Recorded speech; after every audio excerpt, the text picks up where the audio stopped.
अगरचे उजलत शैतानी अमल है, लेकिन 6 उमूर में, 6 बातों में जल्दबाजी कह लें या उजलत ज़रूरी है। अब वो 6 बातें कौन सी हैं? नमाज की अदायगी में जब उसका वक्त हो जाए। सुभान अल्लाह। कुछ लोग जनाब अभी तो टाइम है ना, अभी तो टाइम है, और उस चक्कर में नमाज भी जाती है, जमात तो जाती है, नमाज भी चली जाती है। नहीं, टाइम हो गया, पढ़ लें। और मैं इसमें एक जुमला कहूँगा, अल्लाह सलामत रखे अमीर अहले सुन्नत को। मुझे ट्रैवल करने का एक दो बार कई बार मौका मिला, मगर ख़ास तौर पे हज के सफ़र में मैंने देखा, अल्लाह अकबर, मैंने अपनी लाइफ में नहीं देखा किसी को ऐसा कि नमाज की जो फ़िक्र, टाइम हो गया, बस ऐसा लगता है कि बेकली से शुरू हो गई है। बस पहले नमाज पढ़ लें, पहले नमाज पढ़ लें, बाद में कर लेंगे, नहीं काम, पहले नमाज पढ़ लें।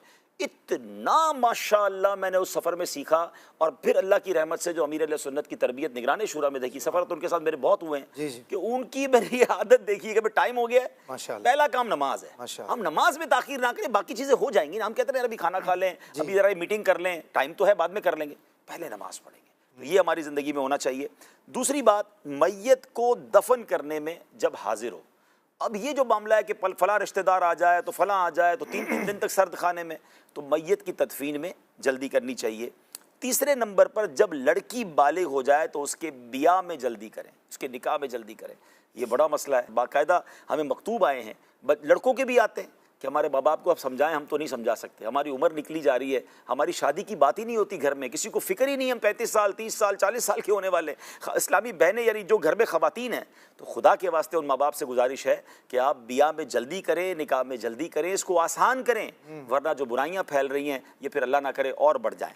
चौथे नंबर पर कर्ज़ को भी जल्द अदा किया जाए जब अदायगी की ताकत हासिल हो। अल्लाह अकबर, ये इतना बड़ा मसला है, और ये उन लोगों की वजह से ना अब लोगों ने कर्ज देना छोड़ दिया कि हमें बेचारा मजबूर, कर्ज भी देना दिल भी चाहता है, लेकिन पहले वाकयात ऐसे हो गए होते हैं, चलें किसी ने वाकया गलत कर भी लिया है, फिर भी आप कर्ज दिया करो, उसका अजर बहुत ज़्यादा है। लेकिन देखें शरीयत कितनी प्यारी है, कर्ज लेने वालों को भी समझाया कि कर्ज देने में ताख़ीर, लौटाने में ताख़ीर ना करें, आप खुश दिली के साथ अच्छे उससे उसके टाइम से पहले लौटा दें। अगर टाइम पैसे नहीं है, थोड़ी रिक्वेस्ट तो करें, बात तो करें, जवाब तो दे उसे, फोन उठाने बंद कर देते हैं। अच्छा महरोज भाई, लेते वक्त बंदा और होता है, देते वक्त बंदा ही चेंज हो जाता है। अरे यार ये वही आदमी था, इतनी मिन्नतें, इतने प्यार, हजरत लगता है हम कर्जा मांग रहे हैं। अब नहीं, मैंने एक पोस्ट पढ़ी, बड़ी कमाल की पोस्ट है, बोला हमारा वतन वाहिद वतन है कि जहां अपने पैसे वापस मांगने के लिए वजह बतानी पड़ती है। यार मेरी माँ बीमार है, मेरा कर्जा वापस कर दो, है मेरे घर में कुछ काम, भाई क्यों बताऊं वजह क्या है, मेरे पैसे वापस दो। सही, लेकिन कोई वजह जब तक आप नहीं बताएंगे ना मिन्नत करके, तब पैसे वापस मिलते हैं। पांचवी चीज, जब मेहमान तशरीफ लाए तो उसे खाना जल्द खिला दिया जाए।